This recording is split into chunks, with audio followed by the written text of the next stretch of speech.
Three. So today we're talking about one of the most exciting, fun cities you can think of. Of course, we are talking about Las Vegas, Nevada today. And my wonderful, beautiful friend Cheryl is going to talk with us. She's the expert in Las Vegas. Cheryl, how are you today? I am so good, Jennifer. Thank you so much. I appreciate you having me on. And, I love your beautiful town in Indianapolis. I couldn't believe it, Oh, how great it was when I was there last year. that's right. You are here. That is awesome. I'm so glad to talk with you today, and we are going to learn so much. But first, tell everyone, who you are, how you got into this real estate journey, because I know you didn't start from the very beginning in real estate. And then maybe tell us a little bit about you or your family. Yeah, absolutely. So my name is Cheryl Mahar. I have been living in Las Vegas on and off for almost 30 years. Wow, that's just crazy. I'm originally from Hawaii, but I we moved here because I used to be in the fine dining restaurant business. So I used to run Wolfgang Puck restaurants and also Roy Yamaguchi restaurants. And so I was in fine dining, high end hospitality for over 30 years, which is aging me. But I love people. I genuinely get joy from making people happy. So when one of my, it's kind of I'll try not to make it long, but when I was running quite a few restaurants and I was running, I was a district, well, not a district, I was a regional. I had one of my general managers who put in his notice, and he had been a general manager, very high producer for a long time. And he said, I'm going into real estate. And he had a son who owned the KW in Coeur d'Alene, Idaho. And at first I thought he was absolutely cuckoo cuckoo because, I mean, he had been doing this business for so long and had been so successful.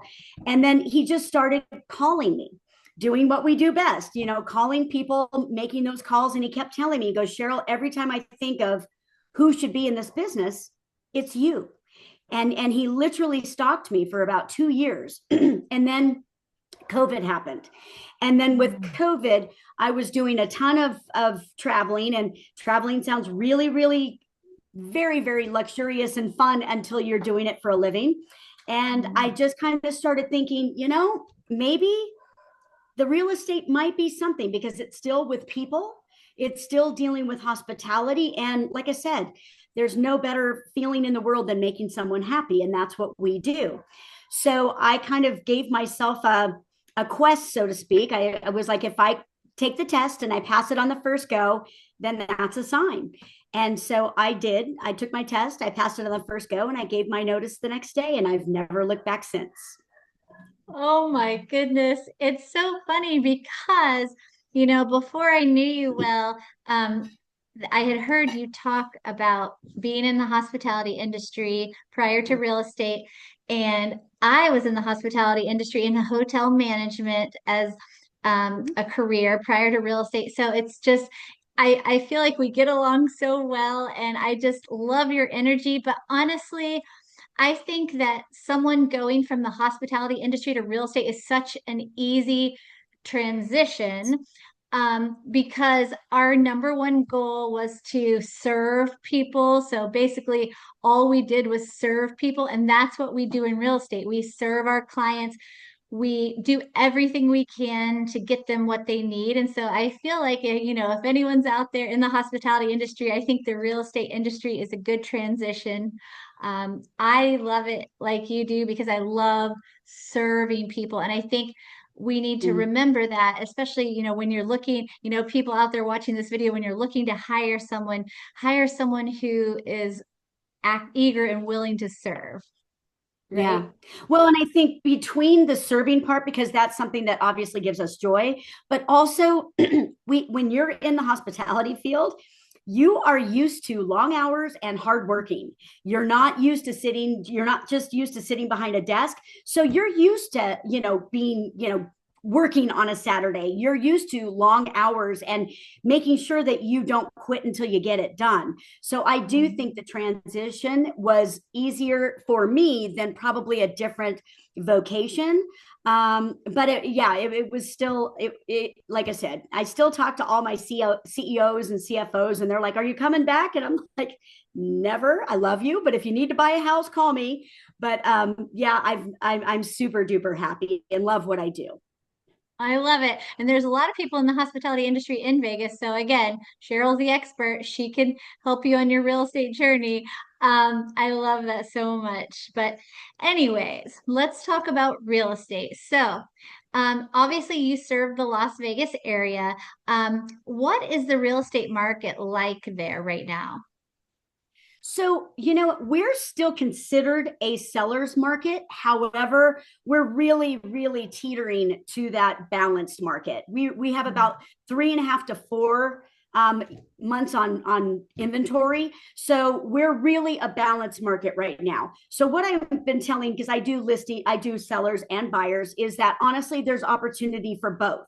It is not that time to sit back because we are seeing, especially in Las Vegas, we're a little unique than so many other places. We have so many things coming to town. We started with, the Raiders, and now we have the hockey. Well, we had the hockey, and now we're getting a baseball team. We're getting the Oakland A's are coming here, I think, next year. Mark Wahlberg just got approved with Sony and Warner Brothers to build a movie studio here that should be breaking ground next year, which is going to bring probably close to 17 to 18,000 jobs from California. So our town is blowing up. I mean, it's a good thing, but what I would tell people is that if you're looking to buy, you really need to think about it now. And I'm not doing that as a salesy thing because I'm really not a salesy girl at all. In fact, I'm probably not a very good salesman because I'll talk people out of things if it's not right. But Right. it's our prices are already going up about 4 to 5% every single month. And we're already, if when we break ground with that movie studio and with the A's, I think it's going to really elevate and explode. So, I mean, whereas our average price point for a house is roughly in the mid four to high fours right now, you're not going to be able to find one at that rate once that all happens. So it's an exciting time and, a little bit crazy. So you have lots of course, we all know Las Vegas for tourism, okay? But Yes, you also yes. mentioned, of course, now you're bringing in sports industry even more, of course, and the movie industry, which they may have already been there in a way, but now even more. They were they there? They I don't weren't know if there was. there. Okay, Yeah, okay, okay, yeah, they're calling it Hollywood 2.0. Sorry to interrupt you. It's okay. going to be, No, yeah, crazy. okay, that makes sense because I wasn't sure. Like, well, it seems like you have a lot of entertainment. So, anyway, bringing that there, and you were talking about the price point being in the 400s. So, of course, people from California are like, "Oh, that's so cheap," Right. right? Um, Obviously, to me in Indianapolis, our median price is 260. So, but in the suburbs, we is about 460. So, kind of a mix. And of course, you have Yeah, kind of areas the that are a same. lot higher. So with those industries coming in, let me ask you this. Do you see a lot of new construction? I mean, you're just in the desert. You have a lot of land, I'm assuming, that's available. Are you seeing that? Um, we don't have so much land in Las Vegas anymore. I mean, it Okay. is really diminishing. In fact, our land price just for an acre of land here is 1.5 million just for an acre of land. And so yeah, we're seeing a lot of new construction and it's taking over. We used to have a small little nucleus and now it's just grown so much. For those places that want a lot of land or want like a property with land that doesn't want to spend like in the multi-millions, we have a little town that's about an hour out called Pahrump or Sandy Valley. That would be for those people that really want, kind of a slower life but definitely Mhm. want land. I work out there, but I don't know it as well. I don't live out there, but I mean, it's an option. But still in Las Vegas, there's a ton of new construction. In fact, I just showed some of my out of state clients, and I actually one of my specialities is out of state, Mm. buyers. And Yes. so when they came in, we went and looked through the entire valley, and it was just crazy, even from month to month of me seeing it, how much is growing every month. It's a little it's a little crazy. So I mean, eventually we're going to run out of land, but right now it's just exploding. Well, it's good crazy because, of Yeah. course, lots of things coming, lots of exciting things happening. People want to be in your area because it's warm, and hot. And there's no And there's, income state taxes. So income state okay. taxes, that's why a lot of people retire here, is that there is none of that, and they don't tax your social security in this state. And a lot of other states obviously do. So that's another Okay. reason why some people retire here. Okay. And that's a really big deal. And that's one of the populations I was going to talk with you about. Of course, you see people coming for those industries that we talked about a minute ago. However, what about the aging population? Now, we all know that a huge majority of the United States is coming to that age where they're retiring or they're downsizing or they're looking to move to and buy a second home, or even buy a second home near wherever their kids are living or grandkids. So where are you seeing people come from? Are there certain states or areas that you see a lot of people coming from? Well, a couple years ago, it was definitely very heavy California, and it Okay. still is. However, what I have seen, and like I said, I specialize in out of state clients. So many of my clients recently, in the last like year and a half, are coming from the Northeast. Lots from Wisconsin, Minnesota, all of those places where they're getting either a second home or they're wanting to retire altogether and not have to ever shovel another, front porch. And they're just wanting to Yeah. get out of that weather because, I mean, we get really, really hot from about June to August, but I mean, the rest Mm. of the year is pretty lovely here. It's just, and we don't have the snow. Well, when I heard someone say maybe it was last year or the year before, oh, 117, I was not thinking that I wanted to go there at that time. Um, I don't think so. I'm not good with the heat, but I can see how someone who always deals with the snow in the Midwest or Northeast and all those places want to come there. So, what about people who are actually living there already? Are you seeing a lot of people who are looking to downsize? And you said there's not a lot of land, so are there a lot of ranch homes that maybe people who are downsizing can go to, or are they going to have to build more? What's the environment like in, with that demographic? We actually have quite a large retirement community here. Del Webb's community has Hmm. quite a few in town. We have Del Webb Anthem, we've got Summerlin, and then we also have Aliante. And then we have Trilogy in several different locations here in Las Vegas. So they definitely planned well with the retirement here. So lots of ranch homes, and then again, like I said, those communities. They're definitely needing to build more because we're seeing so many people here, and there's just, like I said, there's just not there. I mean, there's always an opportunity for more, definitely.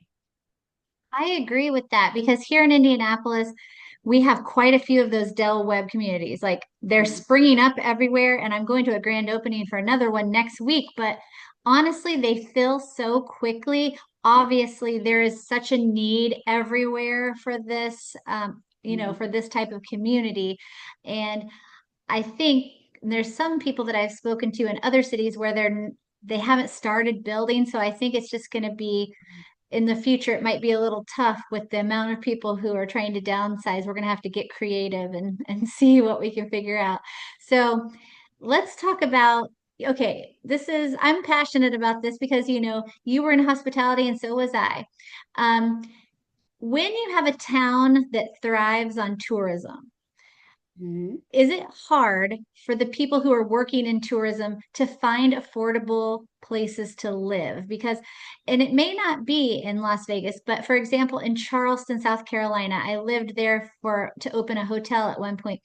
It was very difficult because they're a big tourist town to find Mhm. affordable housing. And this was even 20 years ago.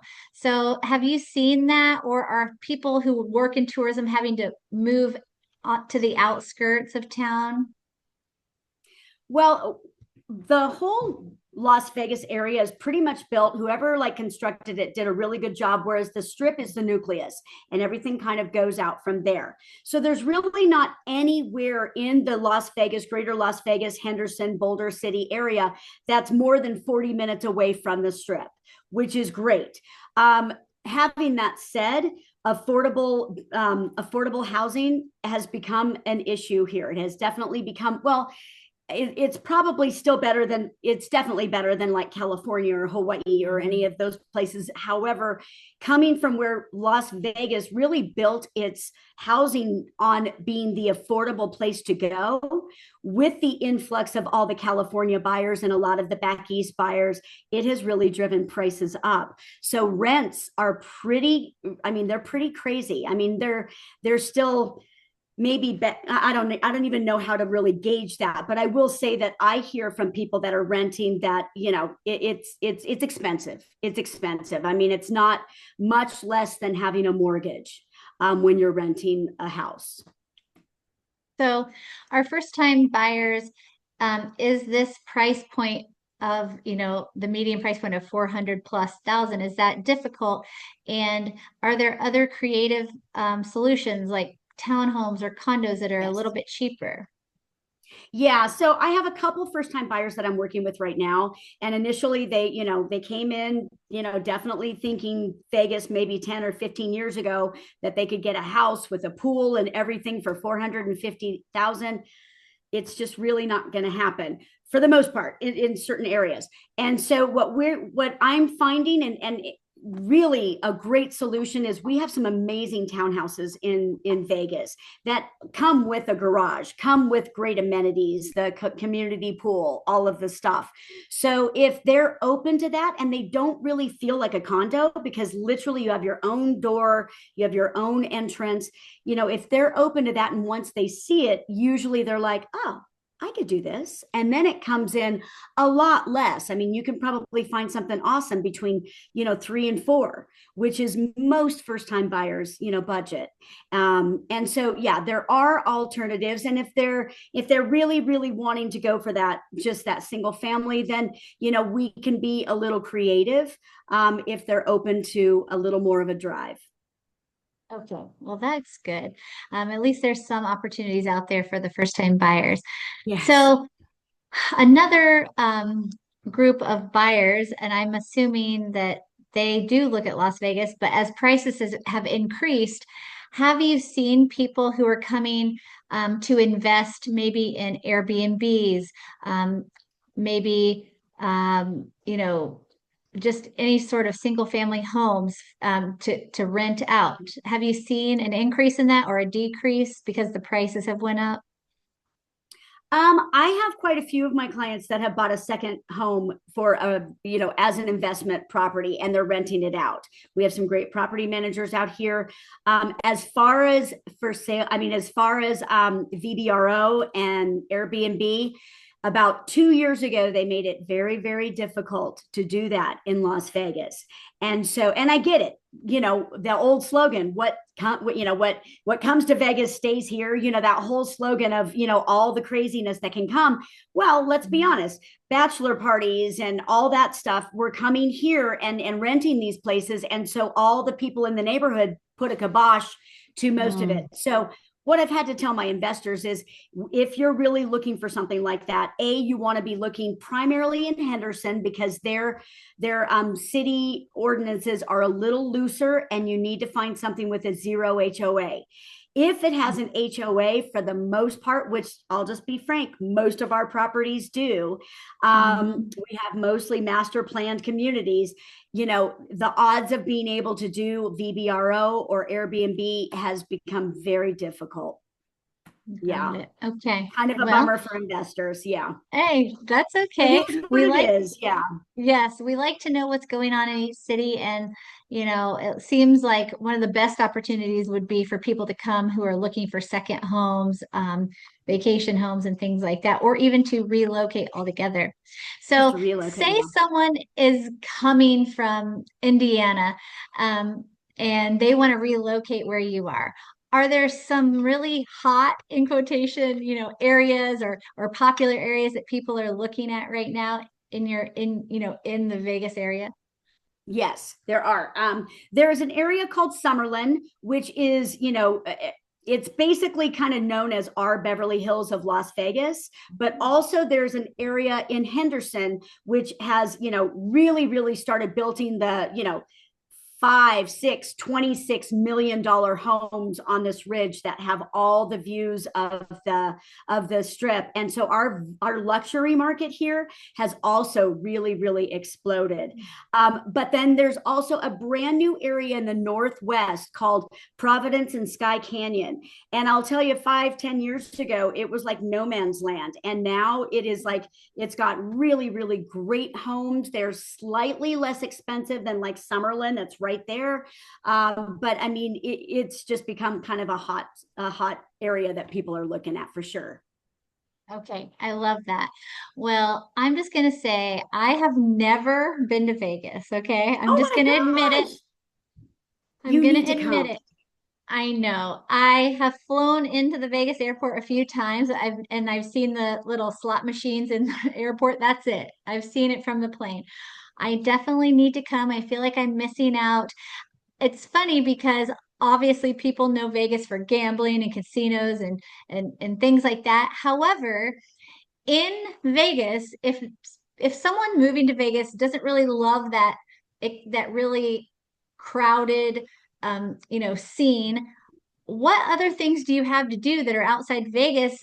And I know you have a lot of other things like outdoor activities. What kind of things do you have for people who are not looking for nightlife?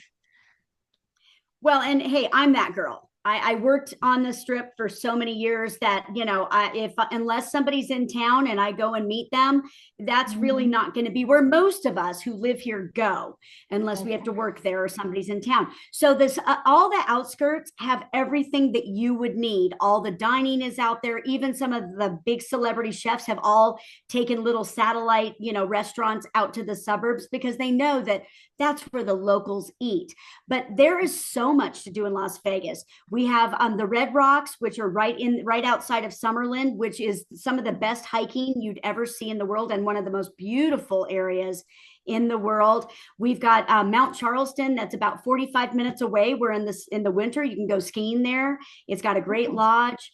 And so a lot of things that people don't realize that we have, we're definitely not just gambling. And then the other piece that I tell people too is that with celebrity chefs in town, holy smokes. I mean, it started with Wolfgang Puck, and now there's not a celebrity chef that's out there that pretty much doesn't have a restaurant in Las Vegas. So if you're a big foodie, and I'm a big foodie and wine person, that's kind of the paradise that it's also become in addition to gambling, because I don't gamble. Well, you're speaking my language. In the Midwest, one of our favorite activities, besides looking at the cornfields, is eating. Me too. Me Just kidding, too. just not kidding about the food, kidding about the cornfields, not really, but kind of. So, um, Las Vegas sounds like an amazing opportunity for anyone looking for a second home, just someone who wants to leave a snowy, cold area, or someone who wants to be, near, maybe not in, but near the hustle and bustle. And it's just so exciting. And I know I'll have to visit. I want you to get Marky Mark's autograph for me, obviously. So I will do that. I I hope will that you do that. sell him his home. Please, I'm praying. Oh, wouldn't that be nice? I sadly he already I think has a realtor, which makes me very sad. But you know what? I will still be out there trying. Don't you worry. You never know what could happen. So, gosh, You Cheryl, never know. if you're watching this video and you really are thinking about possibly looking for a second home or even moving to Las Vegas, I can connect you with Cheryl. She's the most amazing realtor. As you can tell, she cares about people. She loves to serve. And so, Cheryl, thank you so much for doing this. I really appreciate it. You are the greatest. Oh, Jennifer, you are the greatest. I'm so glad that we have this partnership. And I tell you what, I just think you're fantastic. So thank you so much. And yes, I'm here to help anybody that needs anything. Thank you, Cheryl. Have a great day. Have a great day.